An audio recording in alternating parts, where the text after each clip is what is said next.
Olá, esse é o Pode Licitar. O nosso bate-papo leve e descontraído sobre licitações e contratos. Eu sou Bárbara Gadelha. Eu sou Michele Vieira e o tema de hoje é a continuidade dos temas polêmicos com Michele Marie. Para você que assistiu na semana passada, continua agora que você vai ter as respostas mais esperadas de toda a Lei 14.133. Vem com a gente. Não esquece, se inscreve no canal, @Pode Licitar e segue a gente no Instagram. Vem! Por último, mas não menos importante, vamos à última polêmica, que é com relação à verificação de crédito orçamentário na fase de prorrogação contratual. Que aí a gente fecha assim com chave de ouro esse nosso Você sabe que eu acompanhei uma discussão dessa ao vivo com você. Então eu falei, cara, tem que trazer essa pergunta porque a Michele arrasa nessa resposta. Dá essa palhinha aqui pro pessoal que segue aqui no Pode Licitar. Eu sabia que a minha xará, ela ia perguntar isso, porque ela estava presente quando teve essa discussão, e foi uma discussão extremamente acalorada até. Maravilhosa! E foi, acho que eu fui numa direção totalmente contrária, né? Assim, falei, para mim a interpretação é mais orçamentária até do que qualquer outra coisa. Em termos de verificação de crédito orçamentário para prorrogação contratual, meninas, a gente tem que ter em mente que hoje, né, a duração dos contratos, ela, óbvio, tem que estar prevista em edital, né? E no momento da contratação, e a lei tomou cuidado de colocar isso. A cada exercício financeiro, a gente vai observar se eu tenho o quê? Disponibilidade de crédito orçamentário, tá? E ela ainda colocou que se eu ultrapassar esse exercício financeiro, eu vou colocar no meu plano plurianual. Então, a gente sai de uma realidade de 57 caput da 866, que fazia meio que um atrelamento com o financeiro e orçamentário ali, e a gente passa a entender que o financeiro é uma coisa e o orçamentário é outra dentro da nova lei, de forma mais clara, né? Então, em termos de lei orçamentária, lá no 65 da Constituição, a gente tem o plano plurianual, a gente tem a lei de diretrizes orçamentárias, a gente tem a lei orçamentária anual. Essas são as leis orçamentárias que a gente tem, tá? Quando ele fala que, no momento da contratação e a cada exercício financeiro eu tenho que verificar a disponibilidade do crédito orçamentário, eu tenho que ver o quê? Que o exercício financeiro, pela 4.320, que é uma lei de 64, que cuida do direito financeiro, lá no artigo 34, ele coloca que coincide com o ano civil. Então, o meu exercício financeiro vai de 1º de janeiro até 31 de dezembro. Então, ele quer dizer que no momento da contratação e a cada exercício financeiro, então, virou o ano para 1º de janeiro, eu vou fazer a prorrogação daquele contrato, aí na 866, eu teria que, mesmo na 866, eu vou fazer a prorrogação, eu tenho que verificar ali se é mais vantajoso, se eu tenho um orçamento. Eu não deixei de ter isso na 1433. Então, quando ele coloca a cada exercício financeiro, se eu assinei o contrato em junho, o exercício financeiro desse contrato, na contratação, eu verifiquei o crédito orçamentário. Mas o exercício financeiro dele vai até 31 de dezembro. Então, em janeiro, eu teria que verificar a minha disponibilidade de crédito orçamentário novamente, porque ele coloca que é no momento da contratação e a cada exercício financeiro. E por que ele coloca isso? Porque eu tenho leis orçamentárias a serem seguidas. Por que ele coloca com mais de um exercício financeiro, eu tenho que colocar no plano plurianual? Porque o plano plurianual, ele é elaborado ali para viger durante 4 anos. A lei de diretrizes orçamentárias, ela vai me dar a diretriz para a elaboração da lei orçamentária, que é o quê? Anual. Então, se eu tenho que estar alinhado com a lei orçamentária anual, então ele me coloca que a cada exercício financeiro eu tenho que dizer se eu tenho disponibilidade de crédito orçamentário, porque eu tenho que afirmar no processo que eles estavam previstos na lei orçamentária, esse crédito orçamentário, ok? Mas aí, o ponto que a Michele quer tocar, que eu sei, é o do 106, o que ele traz que pode celebrar contrato direto com prazo de até 5 anos. Veja que ele coloca, que eu já ouvi, tá, meninas? Assim, falando, hoje eu posso ter contrato de 5 anos direto. Posso ter, ele coloca que é com prazo de até 5 anos. Eu vou ter que justificar isso no processo, ok? Não é algo que eu vou sair fazendo 5 anos, eu tenho que justificar porque eu estou querendo 5 anos. Ele coloca que é até 5 anos e na hipótese de serviço e fornecimento contínuo, tá? Isso já havia, tá bom, gente? Isso já havia uma orientação normativa da Advocacia Geral da União, que é a 4, desde 2009. Aliás, 4 não. Eu sempre confundo os números das ONs. É a 38 de 2011, que ele colocava ali que, considerada a complexidade do objeto, tá? E se eu tivesse ali demonstrado tecnicamente nos autos o benefício que teria para a administração, era possível a prorrogação daquele contrato por prazo diverso do que eu contratei originalmente, tá? E ela trazia também que nos contratos de prestação de serviço de natureza continuada, o prazo de regra era 12 meses, mas excepcionalmente eu poderia fixar prazo superior a 12 meses. Então, veja que o texto da ON 38 de 2011 foi para dentro da nova lei, né? A nova lei ela internalizou muito entendimento que já tinha, seja na AGU, seja no TCU, isso foi algo positivo também. Então, eu já poderia fazer contrato com prazo de até 5 anos, no caso de serviço e fornecimento contínuo, já poderia, pela orientação normativa da AGU. É claro que a orientação normativa da AGU ela vale para o âmbito federal, e aí, na discussão que a gente teve anterior, né, de que o texto é de norma geral, eu atraio aí a possibilidade de utilização desse entendimento também para onde? Para Estado e município, tá? Mas aí o ponto que a Michele colocou, e no 106 ela coloca que eu tenho que atestar no início da contratação e a cada exercício a existência de crédito orçamentário vinculado à contratação e a vantagem da manutenção daquele contrato. O ponto que a Michele tocou é o do pior, o que a Michele quer que eu sei, é o do pior artigo dessa lei, tá? Que é o da extinção, né? Não é isso que você está querendo, Michele? Exatamente. É o pior artigo dessa lei, que é o da extinção, né? Que é o 106, ele traz no inciso 3, que a administração tem a opção de extinguir o contrato e ela coloca 100 anos quando ela não tem crédito orçamentário para continuar com aquele contrato ou quando ela entender que o contrato não mais oferece vantagem. Quando eu não tenho crédito orçamentário, pessoal, por tudo que eu falei até agora, né? Eu tenho que comprovar na contratação a cada exercício financeiro e aliada a tudo que eu falei até agora, o 60 da 4.320, que traz que eu não posso realizar despesas sem que eu tenha previamente orçamento, e aí alinhado com a lei orçamentária, né? Tem que estar previsto na lei orçamentária, a 4.320 é uma lei de direito financeiro, né? Então, ela trata muito ali também da questão financeira, do exercício financeiro, que eu não posso realizar despesas sem prévio empenho.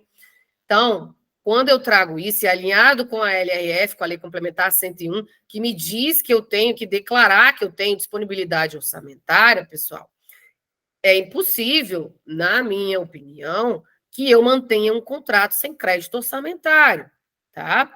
Então, quando ele coloca no 106.3 que eu tenho opção de extinguir quando não dispuser de crédito orçamentário, não, na minha opinião, a leitura não é de opção. Quando eu não tenho crédito orçamentário, é porque provavelmente aí eu sofri aí algum corte orçamentário, tá? Um contingenciamento orçamentário, e aí eu posso ali fazer um momento de reflexão dos meus contratos, ver o que eu tenho que extinguir, o que eu vou manter, ok?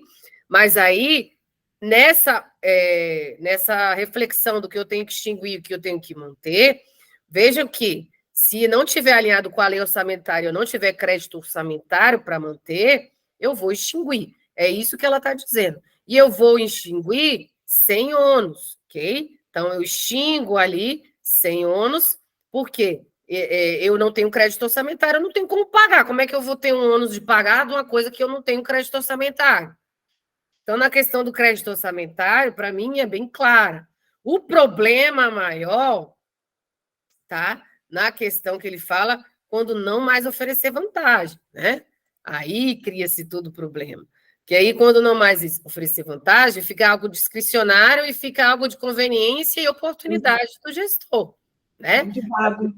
Justificar dentro do processo. E aí, a interpretação que eu trouxe, que a Michele estava presente e viu, foi uma interpretação alinhada com essa questão de você ter que ter o crédito orçamentário e comprovar essa disponibilidade orçamentária, mas alinhada a também aqui eu não posso realizar despesas sem prévio empenho. Então, pessoal, se eu fiz um contrato em junho, eu vou fazer aquele prévio empenho dele até dezembro. Se eu vou mudo de exercício financeiro, vou para janeiro, ele está lá na LOA, ok? Está na lei orçamentária, eu faço o prévio empenho dele de janeiro até dezembro, ok?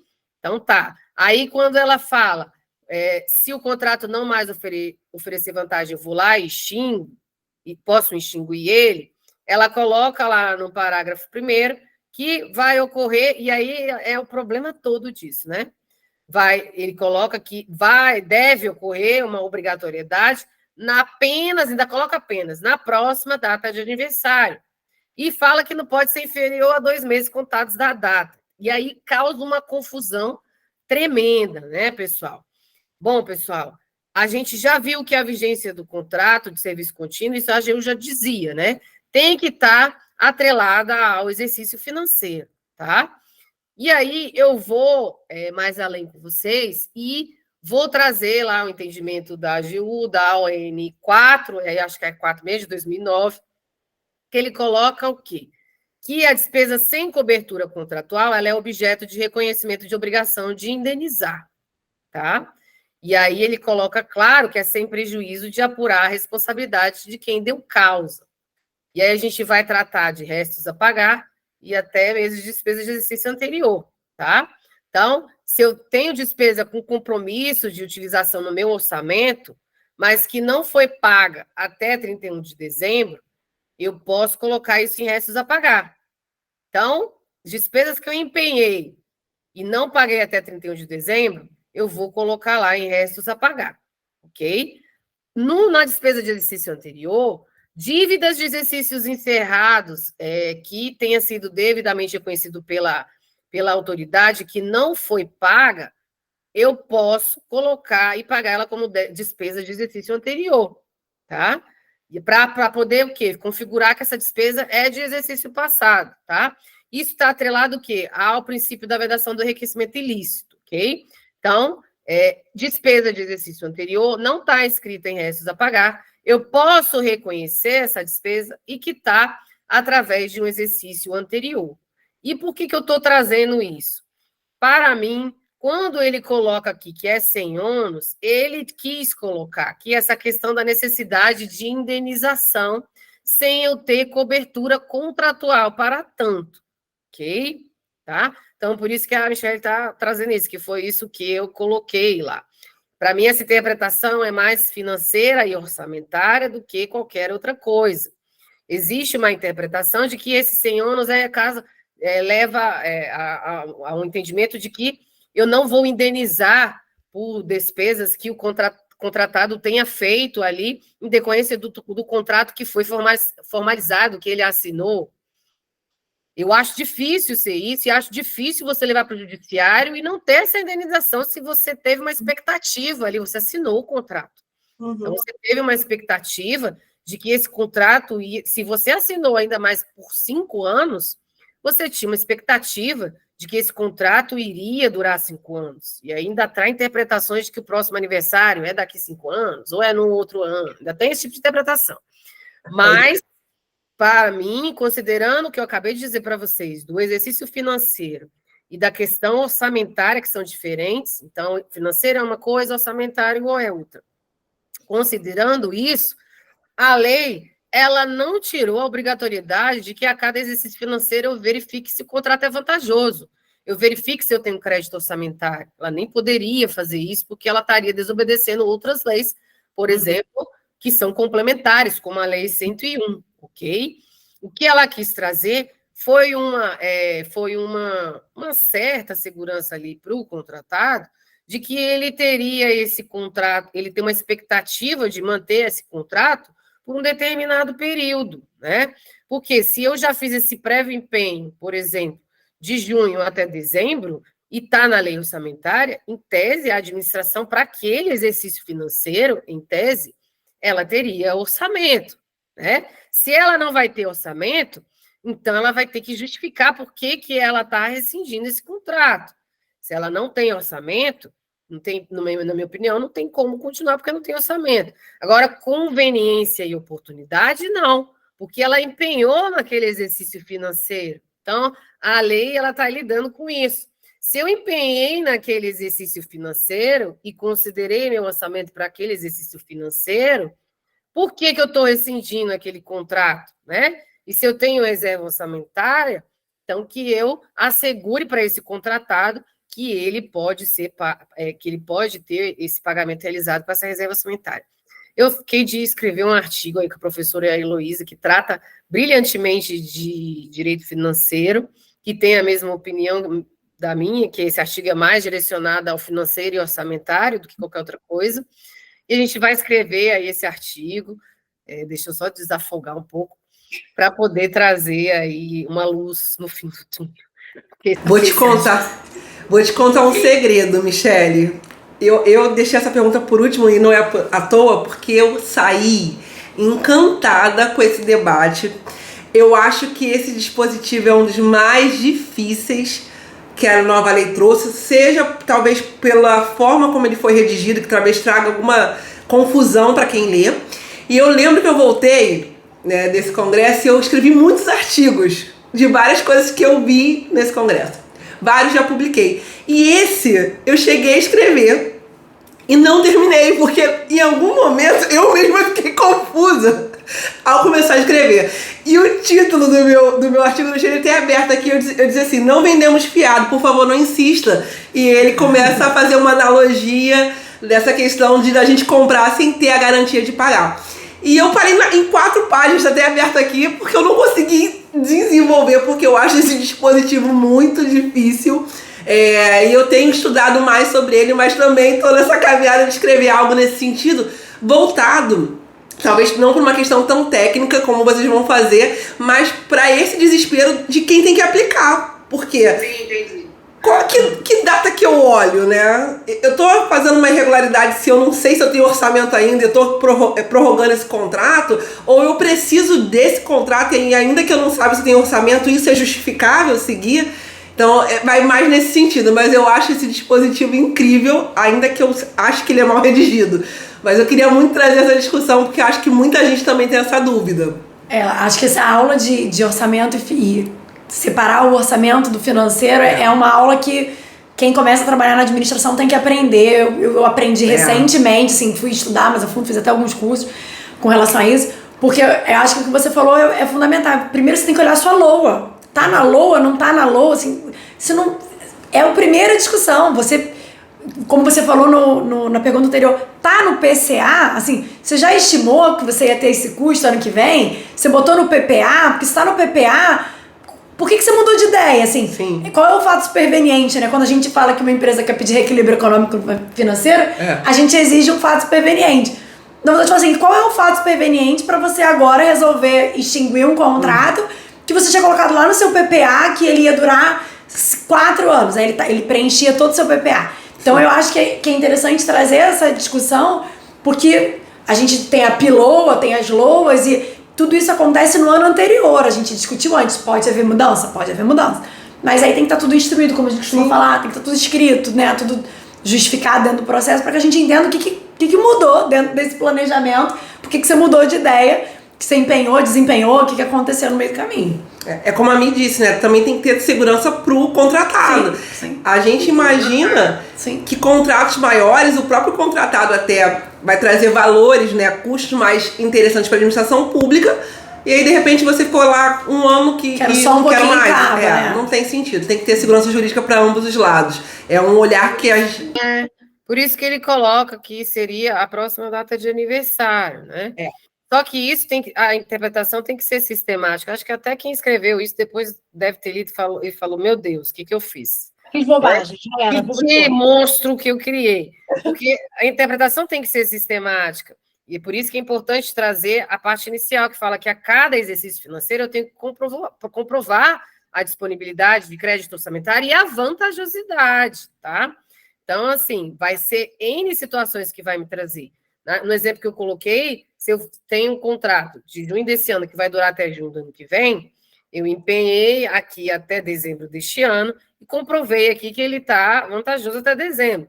Virou o ano, eu não vou ter um aditivo formal lá. Não preciso, na minha opinião, com a nova lei, se eu fiz o contrato lá direto para 5 anos, por exemplo, eu não preciso ter um aditivo todo ano, porque ela já disse que o contrato vai ser 5 anos e ela já disse que eu vou comprovar ali a vantajosidade e a disponibilidade do crédito orçamentário. Então, eu faço uma apostila ali, mas em janeiro eu vou ter que fazer essa apostila, dizendo, olha, vou aqui até... aí eu poderia ir até dezembro, considerando o exercício financeiro, se o contrato é de 5 anos, tá? Vou até dezembro aqui, ou está vantajoso ainda, estou empenhando até dezembro, beleza? Mas aí, o que acontece? Antes de junho, que foi a data que eu assinei, não tem o crédito orçamentário. Na minha visão, ele vai ter que rescindir, porque ele não tem crédito orçamentário. Não tem como ele continuar até junho, como ela diz, vai ter que ficar até a data de próximo aniversário. Porque ele não tem crédito orçamentário, tá? E isso aí atrairia eu ir contra previsão da LRF. E aí pode atrair crime de responsabilidade até, né? Mas, se for por conveniência e oportunidade, aí eu já acho mais lógico, né? Porque aí eu vou colocar o motivo ali que eu estou tendo que rescindir, e aí ele coloca, vai ser no próximo aniversário, que no meu exemplo aqui foi 5 anos, mas assinei em junho, eu vou considerar, como eu considero o exercício financeiro, que o próximo aniversário ali seria em junho, tá? Então, considerando o próximo, porque não tem lógica eu levar até os outros 5 anos. Considerando que seria junho, aí ele coloca que é 2 meses anteriores, né, a data de aniversário. Então, a gente teria até abril, eu teria que manter aquele contrato por conveniência e oportunidade, tá? E seria 2 meses anteriores à data do aniversário, estaria garantido ali para o contratado aquilo. E isso eu vou manter sem ônus, né, para a administração e para o contratado, ok? Então, se eu tiver que atrair aí eventual reconhecimento de dívida nesse período, eu considero que essa indenização aí, eu vou fazer esse pagamento para ele e considero que isso aí é o sem ônus que ele fala, né? Porque essa ON da AGU, ela traz alguns problemas, porque ela coloca ali que tem que apurar a responsabilidade. Aliás, até eu falei que tem que. Não é que ela fala que tem que, é que, eventualmente, você tem que ver se teve ali uma desídia do servidor na atuação de pagamento de...